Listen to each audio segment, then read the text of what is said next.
This time they came quietly. This is Junjun, because I remember exactly how it was. I am the best hearer, the best jumper, the best runner. They think I brag, but they know it's true. Early morning they came, hoping to catch us asleep, plain clothes and the uniforms, I believe, all pressing in around us. The boys had blown out the candles. We were just folding up the papers and we heard a heavy step on the ladder below. Why I stopped and noticed, I don't know. Jose and Gabrielle again, like Raphael says, on the Day of the dead look after you.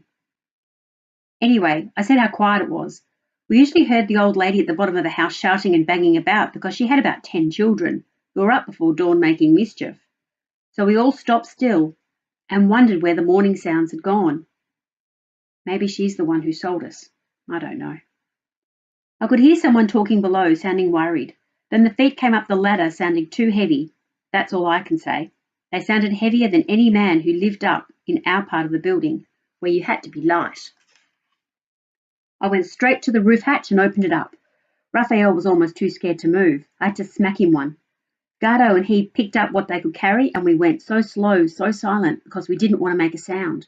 If it was police, we wanted them to come right in and find an empty room. They might stick around thinking we were close and then bust into the next little room. The last thing we wanted was panic and for them to see us run. So even though my guts were aching and the voice inside was screaming, "Get yourself out of here!" we made ourselves go slow.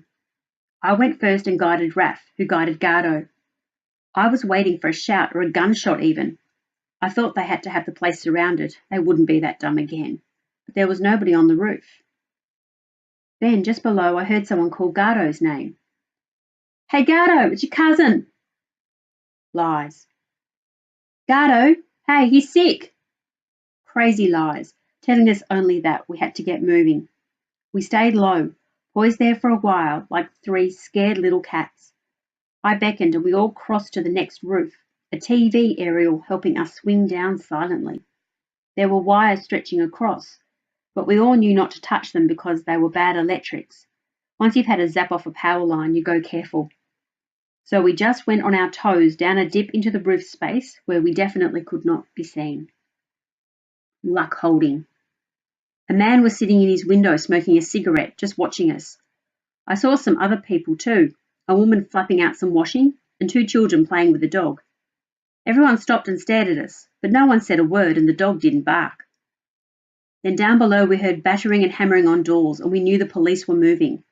Right at once we heard feet running, we heard shouting, we could hear big dogs and engines were revving. All of a sudden, over a ledge and level with us, there was a policeman coming up a ladder and he was looking right at me. He shouted something and got a whistle in his mouth. Then I saw him go for his gun, but he was clinging to the ladder still and we were gone before he could aim.